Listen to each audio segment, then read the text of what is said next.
Hey, welcome back to Max and Abe Horsemanship and Baby Steps. And babies, of course.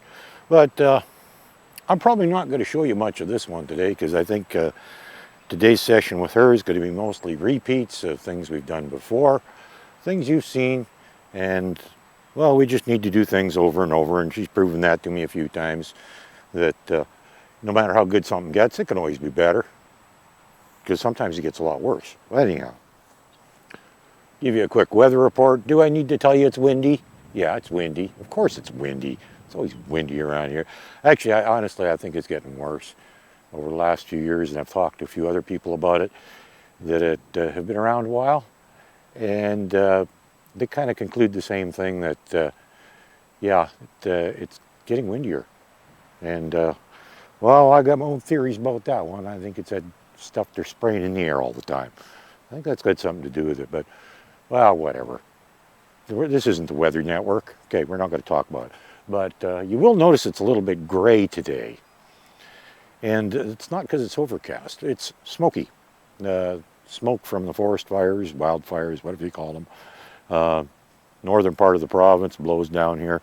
Not an unusual occurrence. And in fact, sometimes it gets a lot worse than this, to the point where you can't even see the sun. It's up there somewhere, but you don't know where because you can't actually see it. That's how bad it gets. So, nice day though. As you can see, I'm just wearing a t-shirt, and maybe I should briefly talk about clothing for a minute because, well, one of them is a safety item. And when you're riding horses, particularly Western saddles, and you're getting on and off, if you got a t-shirt or something like that, tuck it in. Because this can get hooked on the horn, and then when you get off, the next thing you know, you're hanging on the side of your horse by the horn with your t-shirt hooked on it. And, well, for the ladies, that would be particularly embarrassing to have your shirt up here. And, yeah, you get what I'm talking about. It's just, but it's a safety issue because you get hung up when you're getting off the horse. Guys, too, tuck your shirts in, okay? And on the note of tucked-in shirts, and as you can see, long-sleeve shirts, if you ever notice how farmers dress, and, well, particularly the so-called cowboys or whatever, people that spend a lot of time outside, it's actually not unusual to see them always wearing long pants. Well, that's for protection. So you don't get your legs scratched up by the brush and thorns and whatever. Shirts, long sleeve shirt and a hat. There's two reasons for this. First off, a long sleeve shirt and hat, you don't have to spend a pile of money on sunscreen because you got adequate sun protection. And farmers knew this long before they invented the stuff. They were wearing hats and long sleeve shirts. It's not often you will see a farmer or a cowboy with a short sleeve shirt. It just doesn't happen very often. They're almost always wearing a long sleeve shirt. And that's the sun, that sun protection. That's half the reason for it. And you might think, well, a short sleeve shirt's cooler. Well, not much. It is a tiny bit, but not enough that it matters, really. And then there's another factor is insects. Long sleeve shirts keep the biting bugs off of you. Because if they land on there, their biters usually aren't long enough to get through the material. And the fact that it's always moving around on you if it's loose fitting, they don't get a chance to latch on to you. They might get you on the neck or face or something like that, but that's about it. But again, long pants, long shirt, reason for it, keeps bugs off you, and it protects you from the sun. Protects you from a lot of things, actually. So I just thought I'd throw that one in there is, if you're going to spend a lot of time outside, which an equestrian tends to do, dress accordingly. Protect yourself from the sun, the bugs, and, well, whatever nature might throw at you. It doesn't hurt. You might get a tiny bit warmer with some long clothes on, but honestly, I've seen people wearing shorts and their legs are like sticking to the leathers and stuff like that. No, forget it. I'm going to wear pants, long pants, all the time. Always will, always have. And I've also worked in a lot of jobs with, I've seen guys wearing shorts and I don't understand it. I don't understand why they do it. So, anyhow. Keep your shirt tucked in if you got a Western saddle, for sure. Long sleeves, long pants. And some decent footwear. Please don't go near horses with your flip-flops on. I did a video a long time ago about proper footwear around horses. And proper footwear is very important. And, you know, there's a lot of places they won't even let you ride pony clubs and such unless you got shoes with substantial heels, and that's to keep your foot from sliding through the stirrup and getting hung up, things like that. But we're not up to riding yet, so a lot of that stuff you don't need to worry about, but you might get stepped on. And, well, actually, not might, you will. It's just a matter of time. It's not a matter of when, it's just a matter of if. No, it's not a matter of if. It will happen. It's just a matter of when. Yeah, that's it. That's how it works. You will get stepped on eventually, guaranteed. And wear some decent boots, shoes, whatever, something with leather or something to that effect. Your canvas sneakers are not going to provide you much protection at all. And do flip-flops or Crocs or whatever? Absolutely not. They're not going to do a thing to save your foot if a horse steps on you. And I can guarantee you it's going to happen. I've been stepped on several times, twice by my own horses. And it's not because they're not well trained, it's just if you end up in a certain situation where the horse decides to take a step sideways to avoid something that it is figuring is a superior threat to you as compared to you, you lose and it's going to step on you. It's going to happen. Honestly, it's going to happen. It's not a matter of if, it's just a matter of when. You will get stepped on if you're around horses. So please put some decent footwear on, because keep in mind, you're going to get stepped on and you want some protection on your feet. I'm almost to the point of thinking maybe steel-toe boots might not be a bad idea, but, well, if they step far enough up your foot and past that, it's not going to do any good anyhow, so maybe they just don't matter, but you do need some protection. Anyhow, I'm going to come back in a minute with the other horse. This one here, I don't think we're going to do anything new with today, but the other one, I want to talk a little bit about, because recently I had some comments on one of my recent videos. Excellent. I love seeing this stuff, because not only does it show me that people are paying attention, but it also inspires me, gives me topic for conversation, because it's something that, well, I kind of forgot about, but it's not something I should have forgotten about. And I'll talk about it with the other horse because it's relevant to that horse. So, talk to you again in a minute when I bring that other horse in here. In the meantime, I'm going to go do some stuff with this one. I don't know what yet, but we're going to do stuff. Stuff, you know, stuff you've seen. You don't need to see it again. Okay, I said I wasn't going to show you any more of this horse because, well, okay, I'm doing stuff you've seen before, but I wanted to show you something else a little method that I used that I haven't shown you yet. So this is a first. If you want your horse to back up, or if it suddenly moves in on you and you want to back it up, just take one end of your lead and then hold it up in front of you like this, and it kind of acts, I don't know what they view it as, if it's like a fence, an obstacle, whatever, but you do that and the horse will very quickly back away from you. Now, it's something that I don't have to do very often. It's a rare occurrence, but every once in a while, and it happens, and today just happened to be one of those times. I was working with her doing something, and she moved in on me and I didn't want her to, and I just quickly held it up in front of me like that, and right away she took a step back, which was precisely what I wanted, because I didn't have anything else with me. And if you try spinning it in front of you, well, there's a good chance you're going to get it tied up in the one that you're holding. That doesn't work well. So just something, I thought I'd show you this one, because when I used it, I realized, you know, I've never shown you that one. And I learned that many years ago. I don't use it a whole lot, but every once in a while you need a horse to back off from you. You just hold it up in front of you like that, obstacle, fence. I don't know what it looks like to the horse. All I know is it works. You hold that up in front of you and you can make a horse back up. Well, this one's not super sensitive to it, but there you go. She backed off. But just something you can use, another tool in your bag of tricks, and maybe someday you'll make use of it, and maybe not. I don't know. But now you got it. One more you can use. Just hold your lead up in front of you like an obstacle, fence. I don't know what it is, but, and sometimes just do a couple snaps with it, or just move it quickly towards the horse, that sort of thing, and that horse will back off right now. I don't know why, but it works. That's all that really matters. And well, you don't have to hit the horse with it, so that's kind of one of the things I like about it. Is it's one of those many methods that you can use that doesn't involve whipping, beating, hitting, slapping, in any way physical contact with your horse, okay? Anyhow, I just had to show you that one. I'm going to shut the camera off again, and I will bring you back as soon as we switch to the other horse. Okay, I'm back. I promised I was going to go get another horse and then come back, because this horse is the subject of what I want to talk about. So in a recent video that I uploaded, I actually did it a while ago, but I just uploaded it, and somebody made a comment on it I loved. I thought it was a great comment.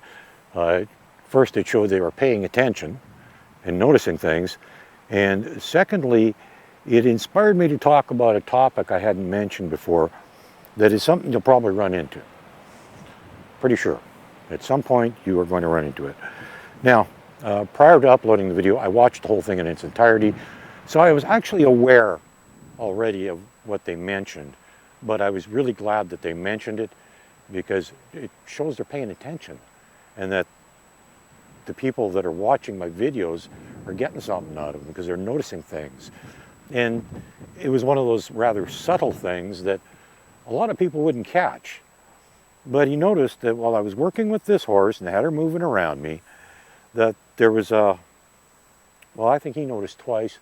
I think there may have been 3 or 4 times at least where this little horse actually did something that, well, I thought was unrequested. Until I watched the video. And I watched myself closely and I realized I was actually cueing her. Not intentionally, but I was doing it. I was actually asking the horse to do things that I didn't want it to do. Because I was busy talking to a camera and I was waving my hands around, and guess what? The horse started moving. Now, why did she just start moving just now? Because I moved my hand out. I was pointing the direction I wanted her to move. She did exactly what she thought she was supposed to do, even though I didn't really want her to move at that moment. Well, actually I did, but that's the kind of thing that can happen. And well, when I was working with her too, I also had my flag in hand, and if you're paying attention to that one, you'll notice that several times when I walked up to her with the flag in my hand, even though it was behind me and down and everything else, she is so deathly afraid of that thing that just because I had it with me while I was approaching her, got her worried, and she'd take off running again. So there was yet another thing that was happening that initially I didn't realize was happening. And well, actually that's another thing too. It's, see, I might have more experience than you, and I am sharing with you what I know, but that doesn't mean I know everything. And if you have the mindset to learn, you will be learning till the day you die. No, literally, you'll be learning till the day you die, if that's what your mindset is. And so that, that covers a couple of things. Is that no matter how good you are, you make mistakes. You never stop learning, no matter how good you are. And you know what? Being that I didn't notice the stuff I was doing when I was doing it, and it's not the first time, took a second set of eyes one other time to notice I was doing something that was affecting the horse. Video yourself. And then put it on your computer where the screen's a little bigger than your phone and watch it back. Doesn't matter if the lighting and the audio is terrible or whatever. You're not uploading it to YouTube. But you can watch it back and watch yourself and your interaction with the horse, and you'll notice when you make mistakes so that you can actually improve what you're doing. And that's one of those things that I think that's really beneficial. I've done that many times when it comes to trimming. I would take a lot of still photos of the hooves, and I'd look at them closer later on when I got home and transfer them to my computer and enlarge them. And I go, hey, there's a little imperfection there. I can fix that. Okay.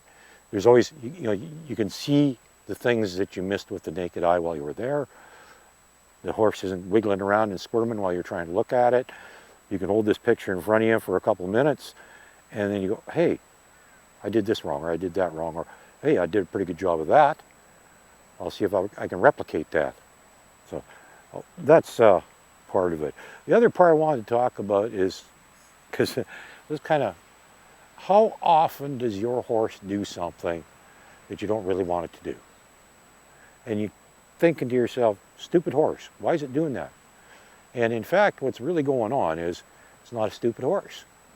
It is actually doing exactly what it thinks it's supposed to be doing. Because you moved in such a fashion or waved your arm in such a fashion that it perceived it as a cue, even though you never meant it as one. You cued that horse to do something. And then you're going, geez, why did that stupid horse do this or that, whether it moved or whatever, you know. And man, many, many times we accidentally cue our horses to do things and then get upset because the horse is doing something we didn't really want to do. Well, you know what? The horse is doing what it thought it was supposed to do because you told it to.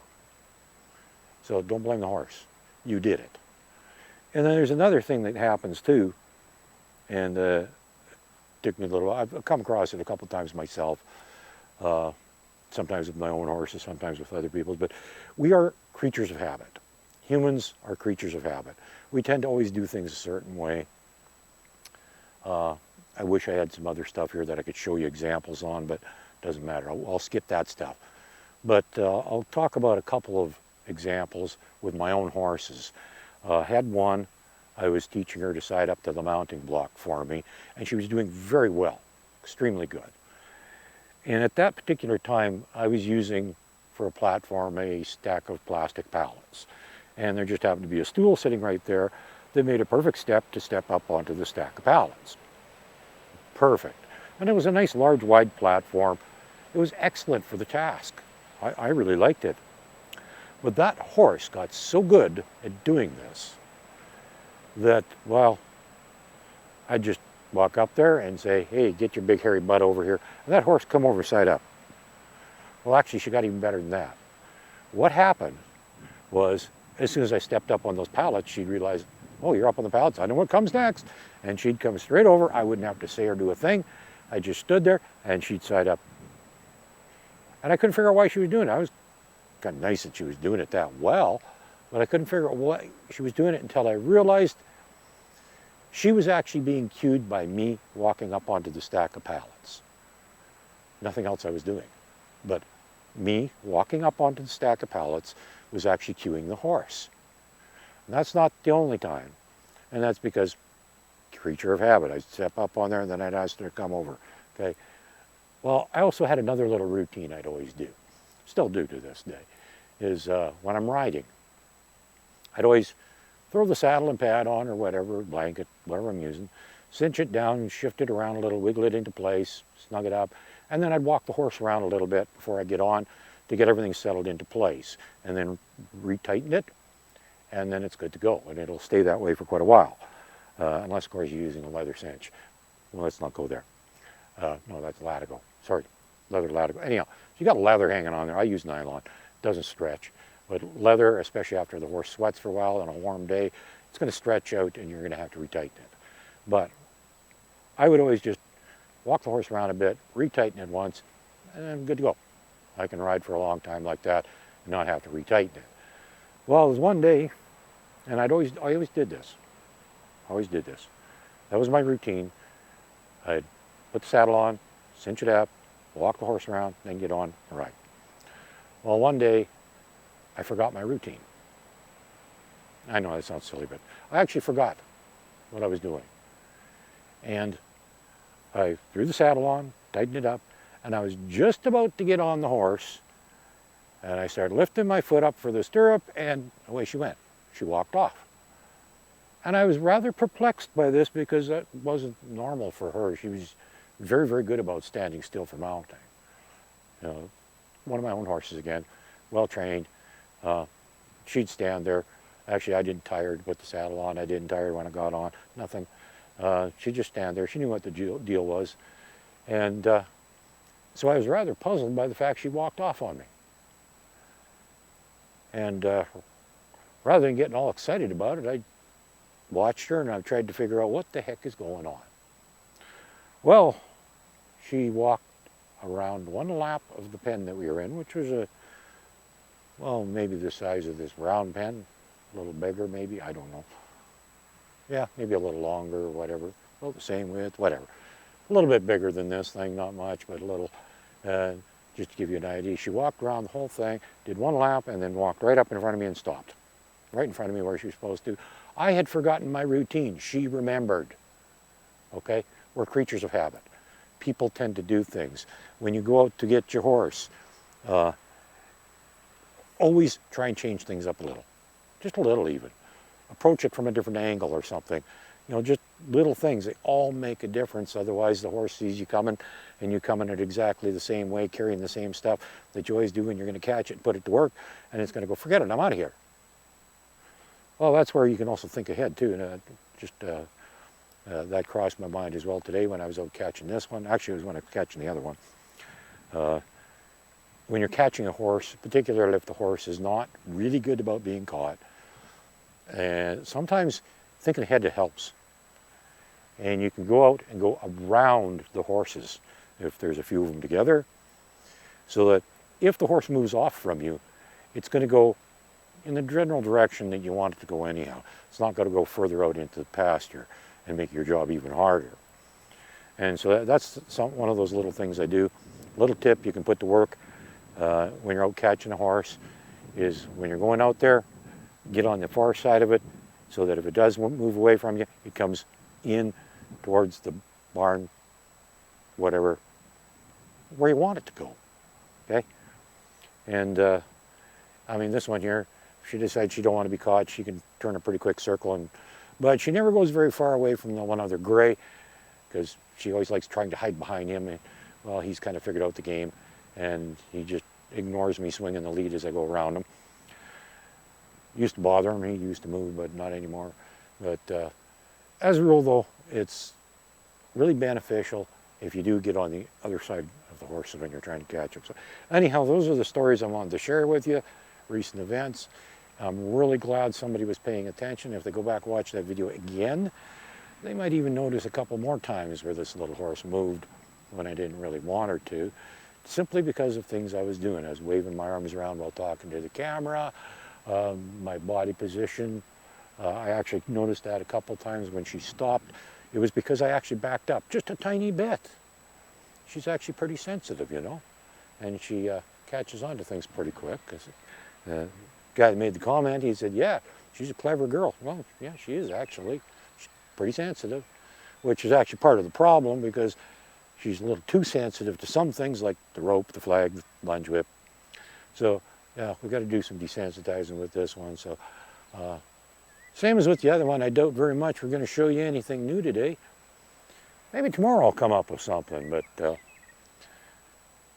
we'll see. I think today we're going to do a lot of the same stuff you've seen before. I showed you some of the desensitizing stuff that we do with ropes, flags, lunge whips, etc. I've showed you how to do that with, in fact, with this horse. And I'm going to do a bunch more of that with this particular horse. I'm also going to ask her to move around a little bit. And when I first bring her in, she's a little worried and not real responsive, but she very quickly settles down and gets responsive and pays attention to me. Great stuff. That's what you want. And I'm babbling now and telling you stuff you already know. And I'm going to do stuff with her that you've already seen, so there's no point in doing it again. So in the meantime, take what you know and put it to use. Like I said, one of the biggest factors is when your horse does something that you didn't really want it to do, stop and think about why did it do it. Maybe the horse really wasn't being bad after all. It was just doing what it thought it was supposed to do. Think about that one, will you? That's important. At all ages and stages, that can happen, and it's important to understand that horses don't do things for no reason. Horses always have a reason, and in most cases, it's just because they think it's the right thing to be doing. Well, you might not think so, but they do, and so that's why they do it. So don't get upset with your horse. Take a look in the mirror and figure out what you did. Maybe you're the one you should get upset with. Pay attention to what you're doing, okay? In the meantime, hope you got something out of this and enjoyed it. And catch you on the next one. Bye now.